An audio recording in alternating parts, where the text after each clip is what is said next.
All right, so conspiracy theory time. I got one. Yeah. I got a new one. Okay.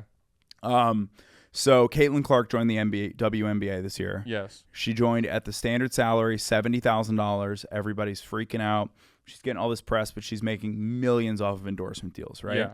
She's killing it. Every game that she goes to, it over triples the average attendance. It breaks the attendance record every time. Every time. Like 70 or 80,000 people came to see her play against like a no-win team.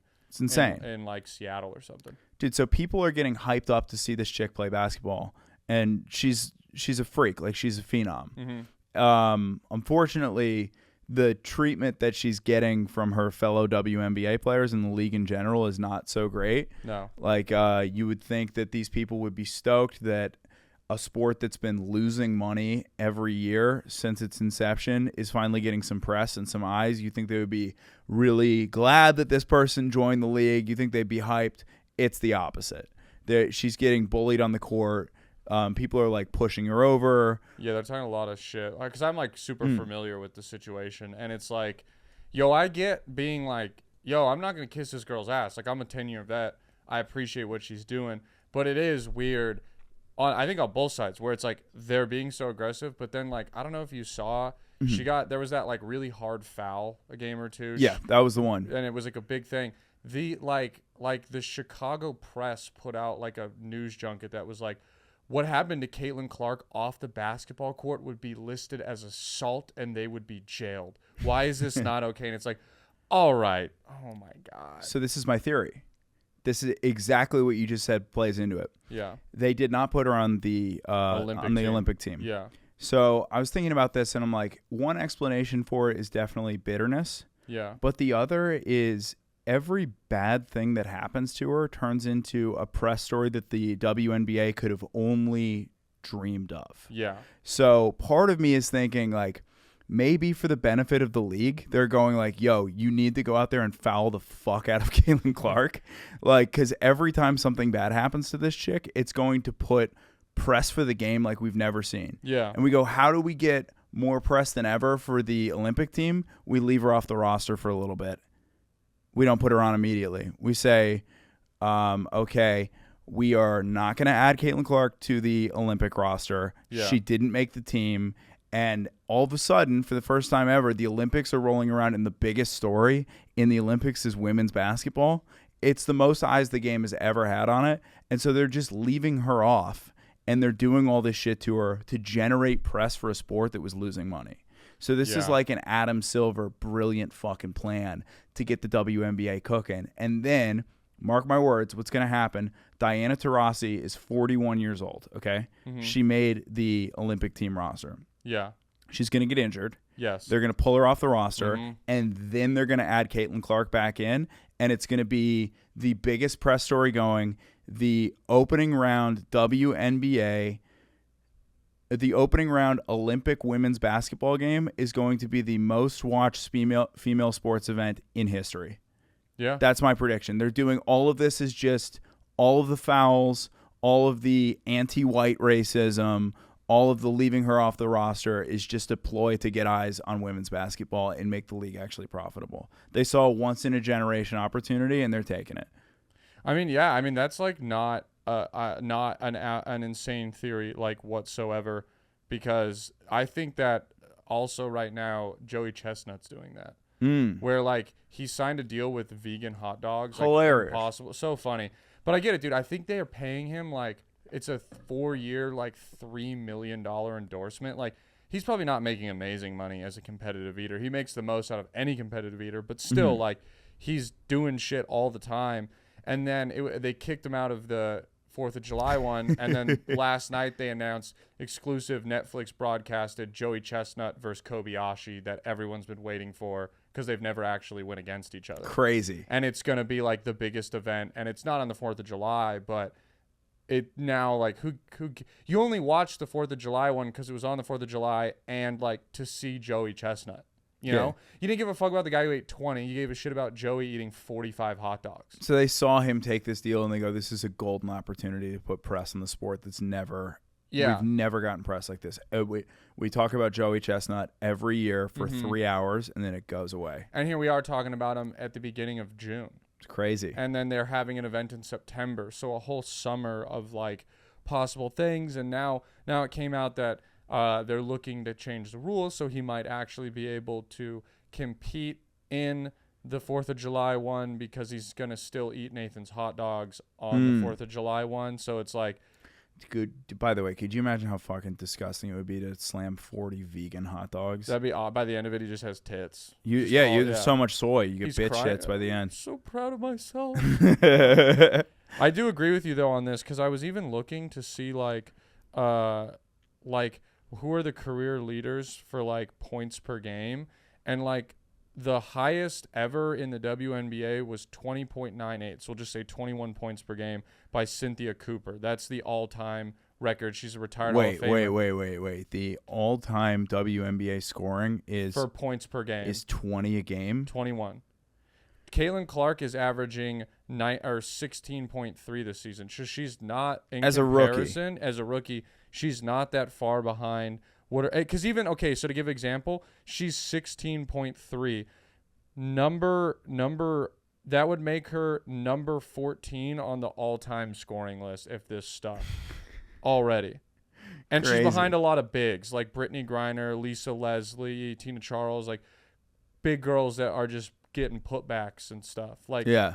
So it is. I also am like, miss me with the bullshit that I know she's had some terrible games. Yeah. But her stats this season are 16.3 points per game, 5 rebounds, 6 assists, 1.5 steals. Mm-hmm. Those are great numbers. It's unbelievable. I'm curious. I wonder. I'm gonna look up. But think about like, would we even give a fuck if there was no drama around this? No. Like this all kind of can be traced back to like the Iowa, like LSU Caitlin Clark versus what's that, Angel Reese? Yeah. Because like Angel Reese is like clearly an asshole. Like she just seems like a fucking dickhead she just seems like a bitter dick. And you can tell that because like in an interview, she goes, none of this would have happened. None of the press she's been getting would have happened without me. And you're like, okay, you selfish. She has kind of like victim mentality where like it's always like poor her. Yeah. And it's like, hey, you're still like one of the top players, but you also like, it's funny to like kind of play the villain and then be like, why is everyone mean to me? What do you expect?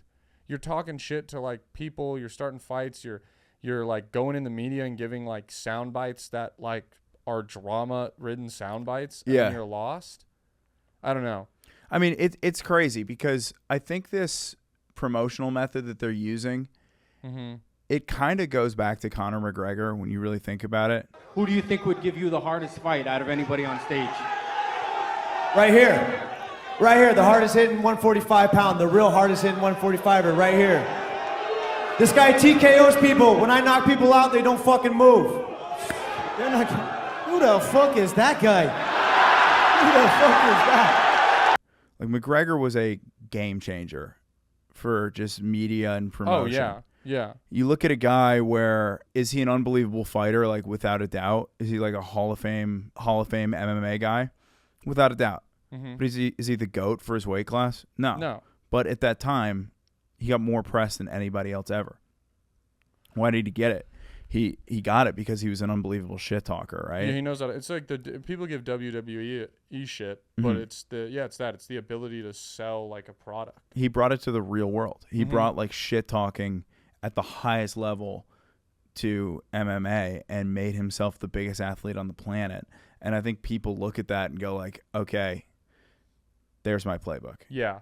Like, you know, like Angel Reese, if you had to guess, like I was shocked. I was like, okay, she's clearly like the second best player in women's college basketball. Yeah. And then you look at the WNBA draft and it's like, okay, she went 7th. I thought she would have gone 2nd overall, but no, she's 7th. Yeah. She's fucking 7th. Yeah. So that's just the way it is. Also, the argument that people are making that people are only going crazy for Caitlin Clark because she's white is also just bullshit. That's why the biggest NBA players of all time are black. Yeah. It's why Michael Jordan is the first sports billionaire. It's why Tiger Woods is the second. You mean to tell me like fucking what's your fucking point? Like what are you trying to say here? Yeah. Yeah, it's very weird to Yeah, it's a lot of, like you said, like victim mentality, where I just don't understand where the complaints and drama and why they're just like making up narratives, which I think drives forward your theory of the whole, like, it's a conspiracy to just garner interest, because it's like, they're to jump back, we're recording this right after Egan's episode. I don't know if it's come out before or after, but Egan's will be out in like 3 weeks. We were talking about the acolyte on that, and it's like, I don't have a problem with, like, you know, people are upset that there's like 2 lesbian characters in it, and that's a big thing. I don't care, but I do hate, like, in all the press junkets, like, they're like one of the directors, like, this is going to be a show that makes white people hate themselves. Hey, we're watching Star Wars, asshole. Yeah. There's aliens and a furry Wookiee and a green guy. Race is not a thing. And then they were like, oh, yeah, the real people who are mad are all the nerds. Nerds hate gay people. And it's like, no, they don't. Like, nerds are outcasts. Yeah. They are also a group that is discriminated against and took the power of being like, yeah, we're nerds. A homophobe is so, like, it's just, things crazy. Like that drive me insane, where you're like, no, like, people are just here to enjoy it. If they don't like it, it's because they don't like it. But, like, not everything, not everyone watches with that deep of a lens. People are fucking stupid. I think when people write that article, though, when they go, this is a show that's going to make white people hate themselves. Yeah. It's sort of like the Caitlin Clark thing, because you're writing that headline knowing full well that the reason people are going to click on it and share it is because they disagree with you. 100%. So there's like 2 methods of getting people to engage with your content. And one is to make them love it and love you. And the other is just to make them hate you. Yeah. So why like write a really in-depth full review, like really well thought out on like cinema history and how we got to this point with The Acolyte? Why write that when you can write, this is a show that's going to make white people uncomfortable? No, you're right. Yeah. I mean, I get it. I just hate it. That shit. Yeah. It's trolling. It's like commercialized trolling. Yeah. It's insane that the media has become the troll. Yeah. Like the media is the McGregor now. And you're like, we don't need you guys to be the McGregor. We need you guys to give us fair and unbiased coverage of what's happening in the world. Yeah. I want to know when something's real. Like everything I read online, even if it's like an article, I'm like, yeah, but how do I know that this is real? It's almost impossible. Half the time it's not. And how do you know if it's important? That's another one too, which is like what we were talking about with the Thinking Fast and Slow book, which no one's going to know what we're talking about because that episode's not coming out for like weeks. Yeah. But in the book, they're talking about like the things that you gauge as important, the issues that you think of as important are the issues that you can remember. So it's the issues that get brought up a lot that get remembered. So what's in the media the most right now is gender, women's basketball. Yeah. Not the most important things. No. Regardless of what side you're on, these are not more important than the fact that our food system is crumbling, or the fact that like people can't afford to live, or the fact that BlackRock is buying up all the single family homes in the country. Yeah. Those are the important issues. Yeah. But somehow, because like if we know that we can spin up conflict and disagreement on women's basketball, all of a sudden, Caitlin Clark not making the WM or the Olympic roster, that's the number one issue in the country. Yeah, I mean, Fucking it's crazy. really like all that has been talked about on like all different platforms, and it is crazy. I like that. I love that the WNBA is hot now too. That there's hot WNBA players. I'd let Kelsey Plum hit me with a cartoon hammer. Climb that tree, baby. Yeah, yeah. I think she's mad hot. I like the blonde girl, the tall blonde broad. Who would you do WNBA edition? Yeah. Your Mount Rushmore of hottest WNBA players. Oh my god. I'm gonna be honest. We made all of these like totally legitimate points about women's basketball, and then this is what everybody's gonna come back to. It's just like, look at these sexist dickheads. I just was showing some love to my girl Kelsey Plum. Kelsey Plum is she is a smoke. No doubt. Yeah, Darren Waller fumbled the bag. Darren Waller, who's the tight end? They were married. What? Oh, you don't know this? Let me put you on some games. So Darren Waller and Kelsey Plum got married. How old's Kelsey Plum? 29. Okay. It was just said on this article. I don't just know that off the top of my 29, 6'10", 201 pounds. I thought she was in that rookie class. So no, she's like been in it for a minute. Mm-hmm. She married Darren Waller, Aces Raiders, like right when he was on the Raiders. And then Darren Waller was traded during the Josh McDaniels era because of drama, because he had a secret wedding to Kelsey Plum and didn't invite Josh McDaniels because he doesn't like Josh. Because it's like a known fact that players are like, this guy fucking sucks as a head coach. but he keeps getting hired. He didn't invite his own coach as a. Yeah, and so then Josh McDaniels was just like, all right, fuck you, and got his feelings hurt, and then they traded him to the Giants. And then he, like, his career injury kind of spelled out drama, a lot of stuff. He was the guy that was like really horrifically addicted to drugs for a while, right? Yes. And had like a amazing comeback. Mm-hmm. So he had that cool story, and then like this has been going on with the Giants, and then there were rumors that's like, hey, he's probably expected to retire. He's kind of checked out. His injuries aren't kind of going away. And then him and Kelsey Plum got divorced, and it's like pretty sure because he cheated on her, which is crazy. But then he's also a rapper, and I say rapper because he like put out his first song like a month ago, and he put out one and got like a fake Kelsey Plum lookalike, and it's like some sad, slow, auto-tuned rap on a beach, and like he's like chasing Kelsey Plum the whole video, and then he's like, I just want you back, and they go to hug, and then Kelsey Plum stabs him in the back with a knife, and he falls dead onto the beach. What are you doing, dog? He's out of his mind. He's the CT and the drug addiction is catching up. Those holes in his brain aren't going Gotta away. cut him. Gotta cut. Yeah, he basically, like, the Giants were like, no, he's retiring. Like, the Giants made a statement, and he was like, I haven't given the Giants my official statement, but like, yeah, I probably am. But they were just like, no, you're done. Like, dude, if somebody made like a cooked, if you made an auto-tuned rap, I would retire you from producing as well. You would be, that would be the end. It's a bad song. Yeah, I would be like, bro, we're moving on. Yeah, that'd be intervention. Justin, get him in here. Get him in. Yeah, it was crazy because, like, you know, there's a lot of like athletes that put out songs and they're like not, some of them are like not that bad. Like they're decent. Like Damian Lillard is good. Arian Foster actually has some like good songs. No way. I swear, yeah, he goes by Bobby Fino, and they're like not bad songs. But then like this one, I was like, this song is horrible, dude. This is dog shit. It's so bad. Yeah, it's one of the worst rapper like athlete tracks I've heard in a while. Jesus, dude. Yeah, I've never been a fan of people that rap that do other stuff. Like, to me, I just saw this on the way here. I drove by Moody Center. There's a big ad for Childish Gambino. I fucking hate that guy's rap, dude. I hate his rap. You do? It's so, that song where he's like cooking like the NASDAQ. Like, yeah. You know what I'm talking about? Yeah. For me, every time I hear him rap, I just see him like in Community with the sweater vest on. But he did music first. You know that, right? To me, he's just like, he's the guy where like while he's rapping, he's like, I'm fucking killing it right now, dude. Yeah, that was kind of like his thing though. I knew him as like a rapper first, so I thought he was like cool.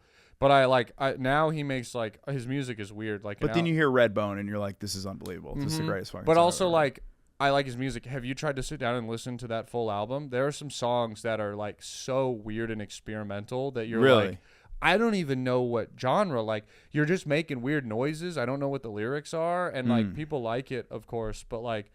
Yeah, like he just put out a new album called Activista, which was like pretty good, but there's a couple songs in there that are like insta skips. So I'm just like, what am I listening to right now? Dude, so this kind of brings us to the next point that I had in the list. Yeah. Which is it's this thing that I keep seeing around, and it's a point that like Rick Rubin and Noel Gallagher both agree on. Noel Gallagher being the guy from Oasis, one of the brothers in Oasis. Yeah. And so Noel's giving this interview and he's talking about music, and he's like, just the average consumer in the 60s didn't want Jimi Hendrix, right? Yeah. That's not something that they knew they would like, and it was forced upon them. The consumer didn't want Jimi Hendrix, but they got him, and it changed the world.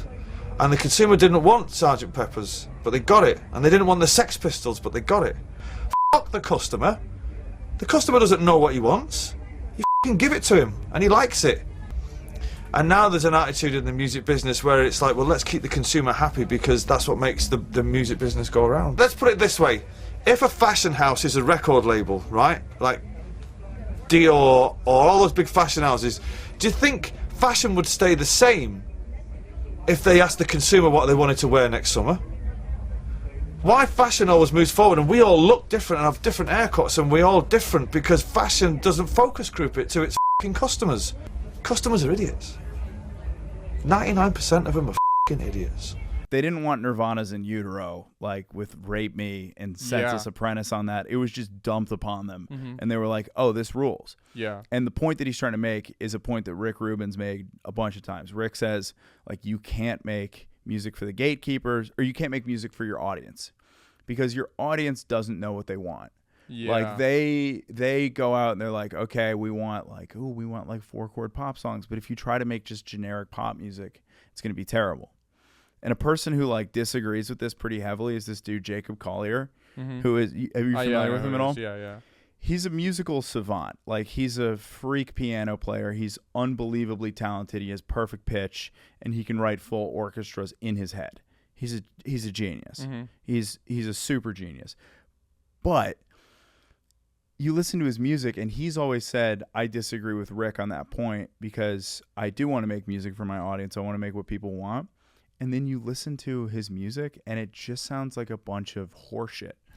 Like, it just sounds like 4-chord pop garbage and cover songs. And it's like, okay, this is what happens where regardless of, like, how talented you are, if you just try to make people, give people what they want, it's not always going to work out. And I think it like really translates to comedy in that like if you go on stage and you go, I want to kill tonight, so I want to do the jokes that are going to make the audience laugh the hardest. It's like if you're not feeling them and it's not what you want to do, they can feel it and you don't do well. Yeah. You're not committed. Also, like to that point, how many times have like I'm guilty of this, and like I think people, it happens all the time with artists, is you love an artist and then they get to their third or fourth album and you're like, yeah, it's the same album for like the fourth time. Like, yeah, I stopped listening to him because it's the same way. Shit. Like that happened like recently. I always think of like DaBaby. Like he's one that's gotten like hardly criticized for that. And then you look at an artist like Kendrick, who like To Pimp a Butterfly, when it first dropped for a second, people were like,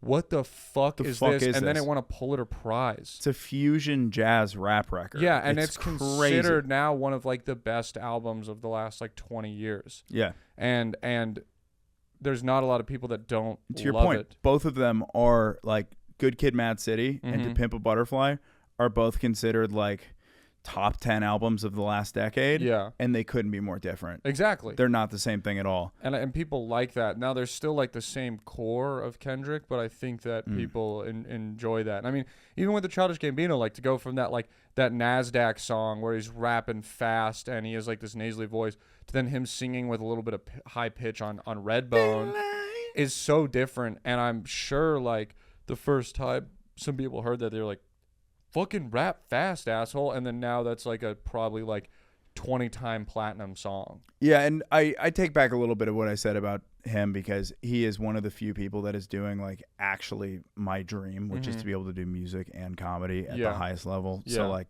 hats off to him. I'm sorry. Have you ever seen his special?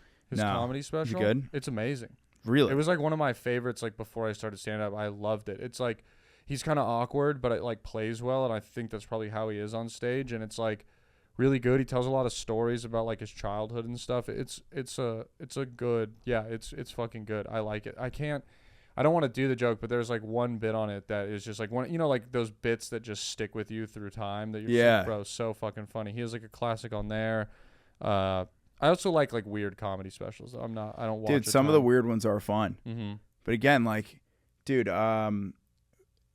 I think, with the weird stuff, it's the kind of thing where it's like you watch like the Eric Andre shit, and there's no way at any point that he could be like, this is what they want me to do. Yeah. You know, like it has to be fully like, this is what I'm into. Like Bill Burr doesn't go like, the audience wants me to go up there and trash women for 20 minutes and then talk about how I'm not Catholic anymore. Yeah, he does. He just kind of does what he thinks is funny. But dude, think about like how much of a disaster Kendrick's career would have been if after Good Kid, Mad City, rather than going like, all right, how can I push this further? Like, what do I really want to do here? If he'd sat down after Good Kid, Mad City and been like, all right, they like me rapping over like really hard beats about my childhood and like how fucking crazy my upbringing is. So we need to do that again.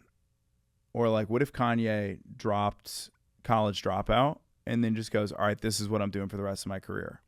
Yeah. Because you look at Kanye's career, that might be the best example, where like all of a sudden you start with College Dropout and that's like a straight up hip hop record. Yeah. Did 808s come next? No, it was College Dropout, Late Registration, which is like a rap, kind of like a little bit jazzy funk record. Yeah. And then it's Graduation, yes, which is a pop techno record. Yeah. Then it's 808s, which is whatever It was that like is. weird for its time. It's still kind of weird now. It's great, but Yeah. it's like super auto-tuned, like pop rap kind of, I guess. Then it's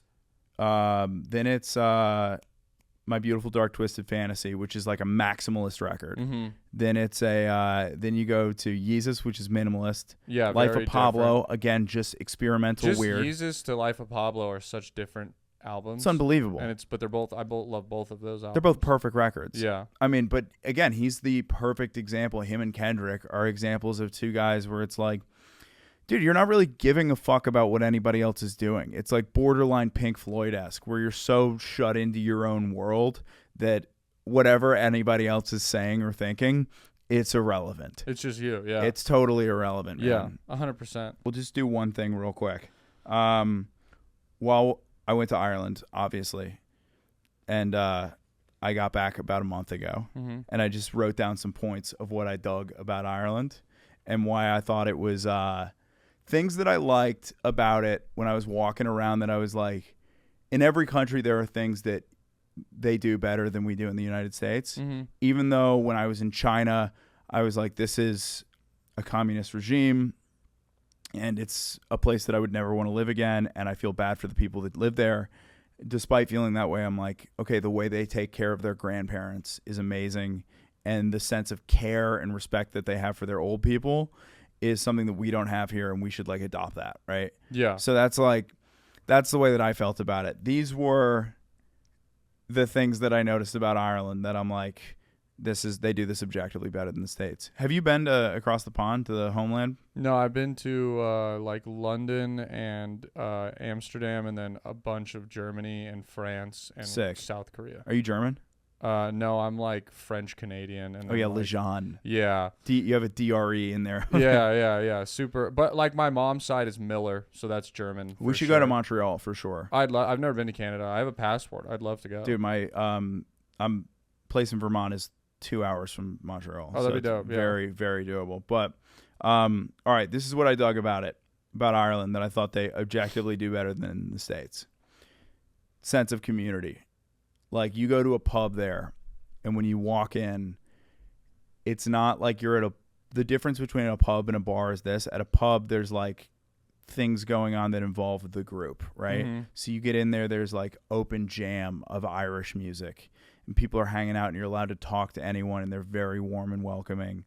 And there's like a group built around the bar. You can go to the bar there or the pub as just a place to hang out, and people welcome you. It's not the way that people drink depressingly in the States by themselves at a bar, slumped over a whiskey Coke, miserable. There's less of that. Yeah. Like, it kind of seems like people take care of each other even in those types of places. Dude, there's a general friendliness to outsiders. Like, when you walk over there, people are stoked to meet you. Like, they kind of razz you for being American a little bit, but at the end of the day, it seems like they genuinely want you there. Yeah. Which is amazing. That is cool. Like, I've had some of those experiences abroad, and I've had some of the opposite, but that was like one of the strongest pulls that I felt, where I'm like, oh, these people are pumped I'm here. Yeah. Like, this is great.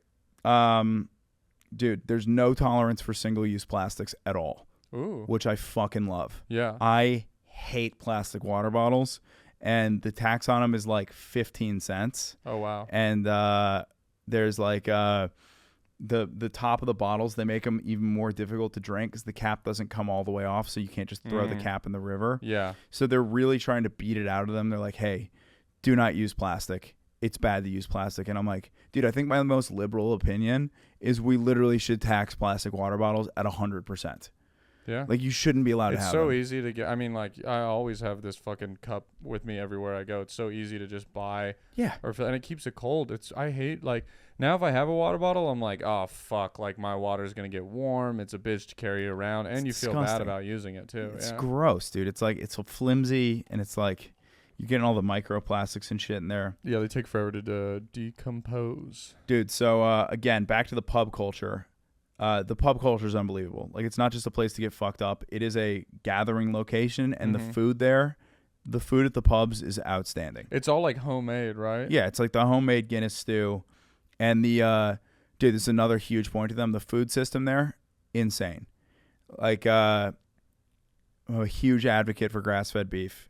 and they talk about this in Omnivore's Dilemma, Mm-hmm. because when you feed a cow grain, like it used to take 5 to 8 years to slaughter a cow in the United States. Really? 5 to 8. You'd have to Wow. wait till they were 5 years old. But because we pump them with hormones and shit, and we feed them corn and soy, they hit slaughtering size at 18 months. That's wild. It's so fucked up. Yeah, that's bad. So we're just pumping them full of bullshit. And so like the grass-fed no antibiotic thing is huge, and it totally affects the life of the animal. It's better for the animal. It's better for the food system. And I was over there and I was like describing this to my aunt that's a cattle farmer, and I just realized that when I was describing like regenerative ag and grass-fed beef, I was just describing a farm to them. Mm-hmm. Like they didn't know any different, which is amazing. Oh, wow. Yeah, so that was just normal for them. Yeah, they don't get it. Damn, Like, that's cool. yeah, Yeah, it's fun going to other countries and seeing the different ways they do things, or like the minimalist things in life is always like super fucking cool. dude, 'Cause it's funny you say that, because the next thing I said minimalism and less materialism. all the public transportation's amazing normally. Dude, Was you're- it good in Ireland? It's okay. It's just too, in the main city, the bus system's amazing. There's no like underground rail system because it's Yeah. too old. But once you get out to the country, shit's just too far away. Of course, yeah. It's like such a hike. Hmm. My family, by the way, the Begleys from Dingle Peninsula. Yeah. It's a city of 4,000 people, Oh shit. 50 pubs. It's fucking Dude, what is that? That's like every 80 people there's a pub. yeah. That's it's awesome. It's alcoholic city, dude. Damn, it dude. kicks ass. That's really fucking cool.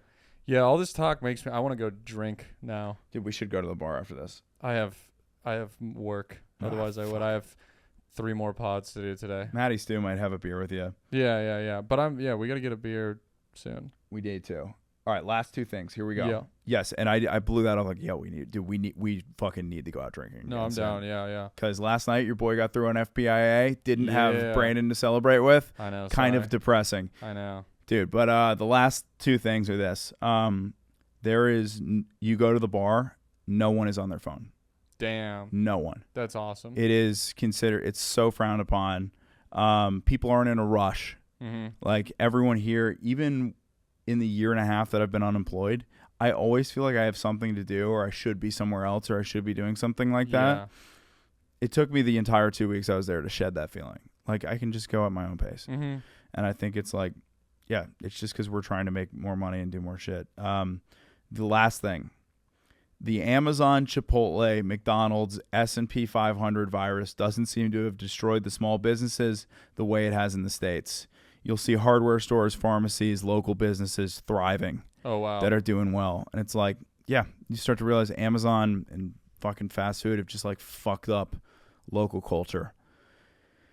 And I don't know how we fix that problem, but it was nice to see. So, Yeah, it sucks, but it is funny because like at my new place I moved to, they don't allow Amazon packages to be delivered to us. They have to go to a fetch location. So like I ordered something, it arrived this morning at the fetch location. Oh, fetch sucks dick. And then I had to schedule like either 3 to 6 or 6 to 9 to have my package dropped off. This infuriates me, Joe. And it's Yeah. only, and I'm being such a bitch because it's one extra step to get shit delivered to my door so I don't have to go to the store to get it. But it infuriates No, me. dude, 'cause we're Saltillo. spoiled. Saltillo has fetch. It's because they were like, dude, you don't understand how much of a pain this is. It's a bitch. When the package gets dropped off, you have to agree to a time to come meet them, and you're like, I'm working.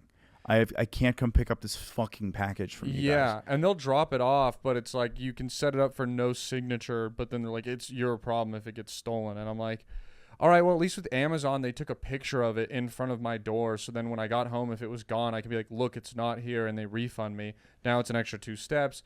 It's annoying. Like sometimes you check in and it's like, oh, you were 5 minutes too late. Now your only delivery window's fucking 6 to 9 or whatever. And it's like, cool, I You're like, I gotta accommodate. sit here. wait Yeah, for my fucking cool. My package package to- is going to be here at night till 1 a.m. when I get home, and I live on Riverside. Like, this is not going to... Dude, so the other place I lived in, it was amazing how much they fucking phoned in the deliveries. Mhm. It would crack me up. These guys would literally show up, and there was a locker system, right? Yeah. The locker system's great. Yeah. You press a code, the lock unlocks, it automatically lets the resident know that the package is there. Yeah, that's But great. these Amazon fuckers would be in such a rush that they would just leave the packages in the hallway and everything would get stolen.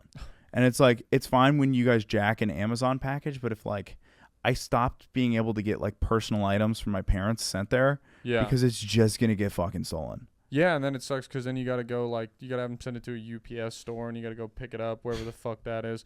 Which, again, we're just bitching about something that's not that hard. Well, this is the funniest one. Some girl in my building, I guess a girl's dad's ashes were incorrectly delivered and got lost at the building. They fucked it up and just, like, left it in the hallway. They were like, whatever, and then somebody stole it and was like, ashes, and threw it away. Dude, holy fuck. That's crazy. Ladies and gentlemen, that is the podcast. Dude, that person's a bad person. Whoever threw it away, whoever didn't be like, all right, let me get this back. Because if you stole my dad's ashes and then you apologize and were like, hey, I took this package. Even if you were like, I thought it was mine. I actually took it. I know you stole. I don't care. At least you got me my dad's ashes back. Yeah. But you just threw it in the dumpster. Or I love to imagine some like crackhead stole it and some other crackhead was like, all right, I'll give you $5 for this. Dude, it's probably the same. What kind of pout is that? Yeah. Dude, it's probably the same crackhead that stole my wallet. And then when they realized that they had a wallet, rather than taking the cash and just leaving the wallet on the ground so that somebody could get it, threw it in the fucking garbage, I'm sure. Yeah. Probably the same one that when they stole my phone, rather than be like, oh, I can't sell this on the black market, I'm just going to give it to a hotel clerk, just left it there. Pisses me off. Yeah. And then, dude, my passport got stolen last year too. Oh. Who the fuck? What are you doing? Like, this is crazy. Yeah, that's fucked. I've had more shit stolen from me this year than any time ever. But I know you got a heart out at 2:15, so we'll rizzle. But great to fucking do the. Yeah, this is fun. This is fun. We're back. Yeah, we'll be back. See you guys next week. Bye. Bye.